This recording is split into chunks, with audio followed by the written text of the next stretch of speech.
a hablar de un tema que siempre nos gusta, como hacer algún tema diferente, que obviamente tiene un vínculo importante con las inversiones. No porque sea un tema que no se vincule con qué papel de la bolsa, qué acción y demás, no tenemos que involucrarlo en nuestro análisis financiero. Y estoy hablando en concreto de qué tenemos que pensar, qué tenemos que tener en cuenta a la hora de comprar un 0 kilómetros. A la hora de, si alguno de ustedes está considerando comprar un auto 0 kilómetros, si es un buen momento, si es mejor esperar, qué análisis tengo que hacer. Esto lo vamos a hablar con Silvana. Y mi primera pregunta es, un poco en base a lo que hablábamos, Silvana, fuera de aire, ¿qué respuesta darías en base al aspecto financiero? Digo, ¿siempre conviene comprar un 0 kilómetros? ¿Nunca conviene comprar un 0 kilómetros? Depende. ¿Cuál sería la respuesta? Bueno, desde el punto de vista financiero no conviene, básicamente porque cuando uno compra un vehículo 0 kilómetro, ya el sacarlo a la calle se desvaloriza porque ya no es 0 kilómetro y está rodado. Y segundo, porque empiezas a tener gastos. Claro. Con lo cual, desde el punto de vista financiero, no conviene nunca. Ahora, eso también depende, y ustedes como dentro del mundo financiero también lo saben, hay personas que necesitan tener propiedades para no gastarse todo su dinero, ¿no? Entonces, muchas veces sirve como un refugio. También porque tiene una liquidez fácil, Claro. ¿no? Es un bien que no como una propiedad inmueble donde vos vas a invertir a veces hasta el mismo dinero, porque hay vehículos que salen que su valor en el mercado es igual o mayor que un inmueble, pero un inmueble tiene menor rapidez en la liquidez. En cambio, una persona que compra un vehículo, ahí sí puede quizás refugiarse de una situación en particular para después tener esa liquidez. Obviamente, como decía, vas a tener menor liquidez porque ya vas a tener el vehículo rodado, con lo cual ahí ya vas a tener un menor dinero, ¿no? Claro. Menos dinero. ¿Y cómo está la situación en este momento? Porque en este programa, hace algunas semanas atrás, contamos cuando salió la noticia de algunos cambios impositivos que hubo y decíamos, bueno, esto debería llevar a que los precios dentro de las fronteras bajen y comparamos incluso en aquel momento las diferencias que existen con otros países de la región y demás. ¿Cuál es la foto hoy? ¿Ha mejorado en el último tiempo el precio de los automóviles? ¿Se mantiene todavía en niveles elevados como supo estar? ¿Cómo es la foto? Mira, la realidad es que depende qué foto mires, porque hay en el mundo de los vehículos 0 kilómetros va a depender si estás viendo la foto de los vehículos en stock dentro de los concesionarios o si estás viendo los vehículos que tienen que venir de afuera, claro. O también los planes de ahorro, porque algo que ahora en el último tiempo se morigeró bastante es el aumento constante del valor móvil de los vehículos dentro de los planes de ahorro. Mucha gente no sabe que en los planes de ahorro vos no tenés un precio fijo. Muchas veces hay una hasta publicidad engañosa, donde dice 0% de interés. Por las dudas, cuando hablamos de plan de ahorro, por si alguien le es ajena la expresión, ¿a qué nos referimos? Planes de ahorro son contratos en los cuales un grupo de personas determinada ingresan en estos grupos y pagan un vehículo o pagan cuotas mensuales. El número de personas dentro de ese grupo es el doble de las cuotas que se van a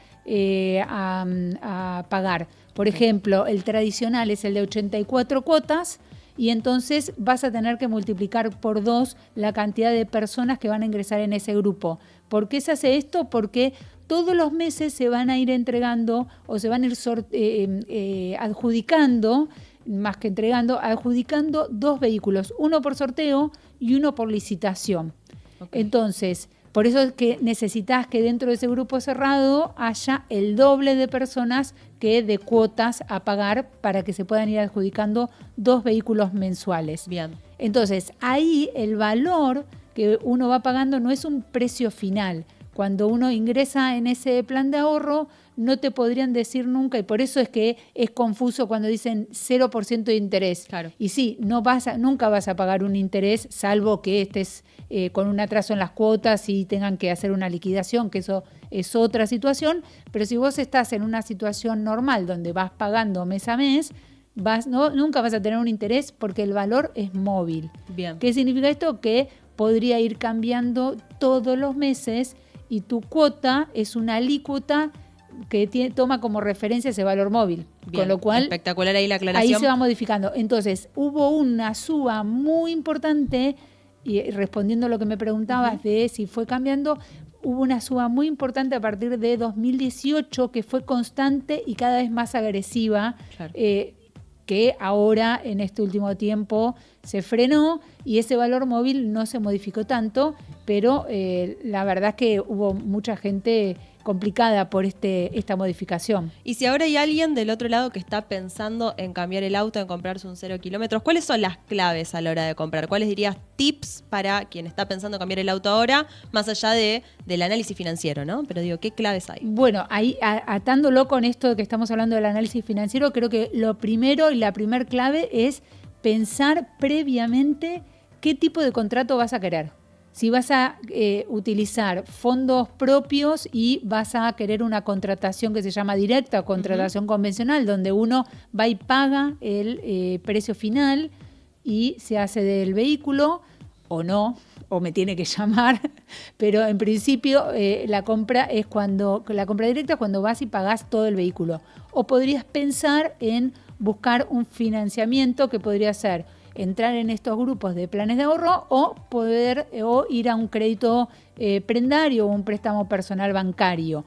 Entonces ahí lo primero y el primer tip es decidir, primero, antes de ir a preguntar algo, decidir cómo estamos, cómo está nuestro bolsillo, cómo están nuestras inversiones y qué disponibilidad podemos tener, porque hay mucha gente que prefiere, incluso hasta por temas impositivos, prefiere ingresar en un préstamo o en un plan de ahorro y no demostrar que tiene determinado capital. Claro. Entonces ese es el primer consejo o la primera sugerencia a la hora de decidir. Bueno, primero elegir qué tipo de contratación. Bien. Y después, algo que veo mucho en mis clientes es la fecha de entrega. ¿Por qué? Porque esto es algo fundamental a la hora de decidir entrar o decidir la compra de un vehículo. Mucha gente busca como segundo trabajo utilizar un vehículo para Uber, para Didi o para alguna de estas aplicaciones, como muchas veces como segundo ingreso, ¿no? O como tercer ingreso o como cuarto ingreso. Entonces dice, bueno, compro este vehículo para hacer esto. El tema está en que primero tenés que tener pactado una fecha de entrega y en muchos casos no se pacta la fecha de entrega en la reserva de la unidad o cuando ingresan en planes de ahorro no saben que ya está pactado dentro del contrato, claro, que va a haber una demora de 60 a 75 días como mínimo. Que tengas muy en cuenta eso para que después no te tome desprevenido. Exactamente, porque digo, la inversión que vos vas a hacer para tener un recupero no lo vas a tener en el corto plazo, entonces esto es fundamental a la hora de decidir también el tipo de contratación, ¿no? Espectacular, me gustaba porque allí la comunidad súper atenta e inversora, debo decir. Sebas decía, un auto es un pasivo. Alejandro, auto es gasto. Gustavo comentaba, un auto es un gasto como un aire acondicionado, pero te mejora la calidad de vida. Digamos, estaba bueno esto de que se vea como un gasto, y porque tiene que ver con este análisis financiero que hacías al principio. Dentro de unos minutos vamos a retomar este tema porque sé que hay preguntas y todavía queda mucho por conversar. Vamos a pasar a hablar de otro tema que, bueno, un poco ya te contamos, pero vamos a seguir profundizando, que es básicamente qué está pasando con los patentamientos en mayo de 2025. Algo que se habló mucho, porque ¿qué pasaba? Bueno, no sé, no había patentes también, además de que no había tantas ventas quizá. Pero te cuento, mira, en mayo se patentaron 55.363 vehículos. Esto implica un 0,6% más que en el mes de abril, pero un 59,1% más que en mayo de 2024. ¿Qué cambió, Silvana? ¿Qué es este cambio de casi un 60% más, mayo 2024, mayo 2025? Bueno, primero te aclaro el tema de las patentes y demás. Sí, también. Eso, ¿Hay patentes ahora? Si ves en la calle, ves la cantidad de vehículos sin patente. patente. Bueno, y ahí te das cuenta que el volumen va aumentando, con lo cual estos números, que uno los analiza quizás en frío, si vos salís a la calle, ves la cantidad de autos 0 kilómetros que hay. Claro. Todo lo que no tienen la chapa es porque son 0 kilómetros. De hecho, van con un papel pegado, que el gran problema de eso, más allá de que no vas a poder salir del país con ese vehículo porque necesitas tener colocada la chapa para poder cruzar la frontera. Claro. Con lo cual, a nivel de aquellos que trabajan con el vehículo, camioneros... es un problema. Obvio que es un problema. Hablar.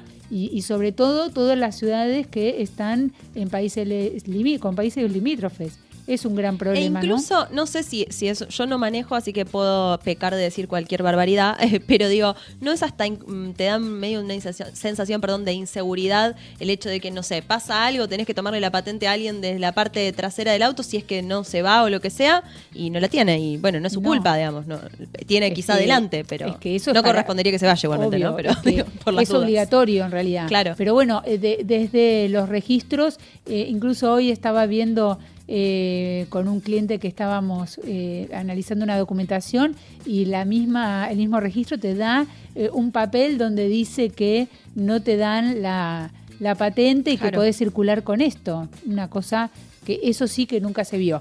Y no pasa por la cantidad de volumen que haya aumentado un 59% el volumen en un año. No, eso no pasa por ahí porque estás hablando de 55.000 chapas. Claro. Digo, si lo pensamos en números, es algo insólito que no puedan los vehículos circular en regla, ¿no?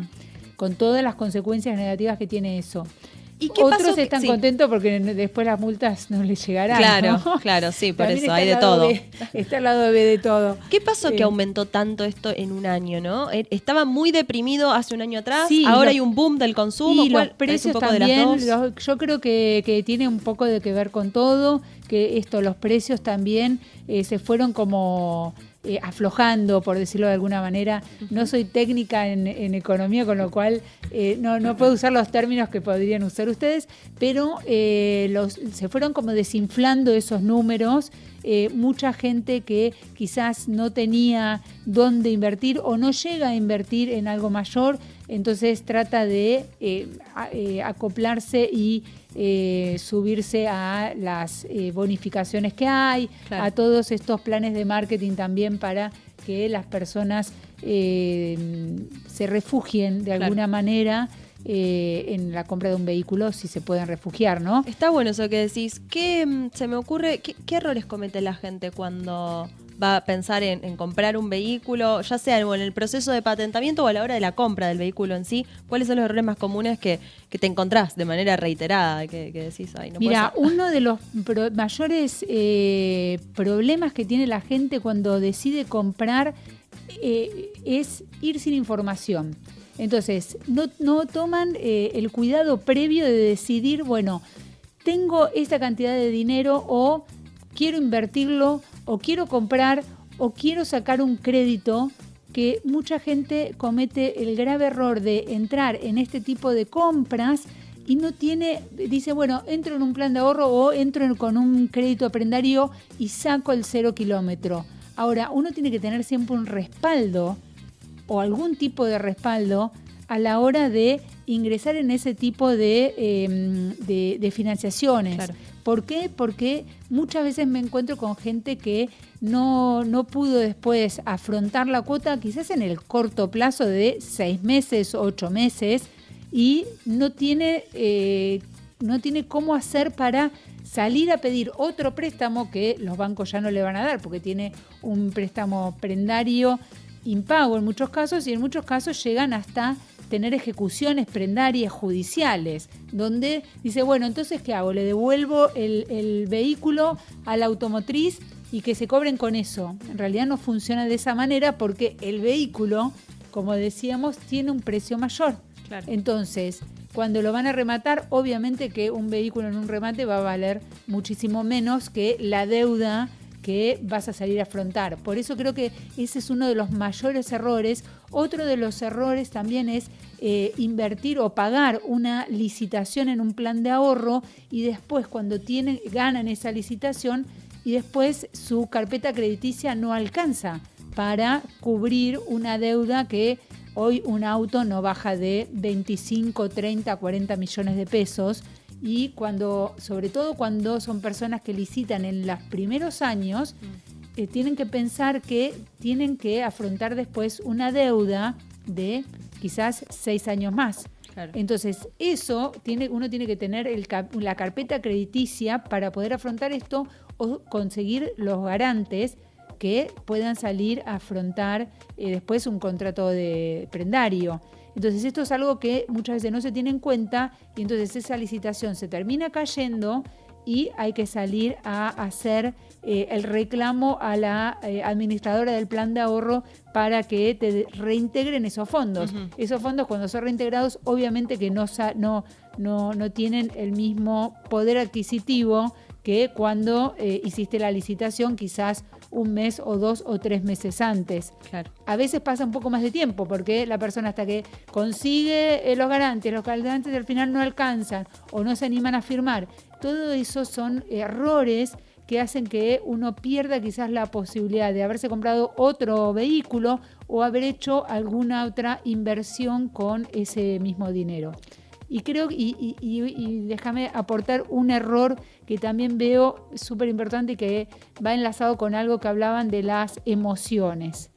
Muchas veces ante un mensaje por WhatsApp, por Instagram, por alguna red social o un llamado ofreciéndote la compra de un vehículo, muchas veces la gente lo decide en caliente. Claro. Y eso hace que después no puedes retractarte con la facilidad que uno ingresó a esa contratación porque quizás ya firmó, ya envió los datos de su tarjeta de crédito, ya empezaron a dedicarle. Sobre todo que esas ofertas suelen decir hasta mañana, es tiempo ya, digamos, lo tenés que hacer ahora. Sí, porque la oferta se termina. Sí. La bonificación de las... que juega con eso, obviamente, con que uno en la emoción dice, esto si no lo compro ya o mañana, si no puedo. Claro, no o esto que te decía de la tasa de interés cero. Claro. Entonces se desesperan y van y terminan haciendo una contratación que está manejada por la emocionalidad y también por la manipulación, muchas veces una publicidad engañosa o algún tipo de manipulación de alguien experto en hacer quizás 60 llamados diarios para que alguien logre hacer una contratación de ese modo, ¿no? Después termina saliendo mucho más caro porque hay que poder salir después de un contrato de compra, ¿no? Claro. Bueno, espectacular. Allí vayan dejando preguntas en el chat. Yo voy tomando varias, pero ahora en minutos vamos a habilitar el consultorio financiero, así que vayan dejándolas para cada uno de nuestros invitados. Antes de continuar, como siempre, te dejo un consejo. Sabes que estoy hablando de Barrio La Magdalena. Si estás buscando comprar un lote para construir o como inversión o comprar una casa terminada, Barrio La Magdalena es el mejor lugar. Ubicado en pleno corazón de Canning. Es un barrio consolidado con más de 200 familias viviendo. Vas a encontrar los mejores amenities y la mejor infraestructura. Ingresá ahora barriolamagdalena.com.ar.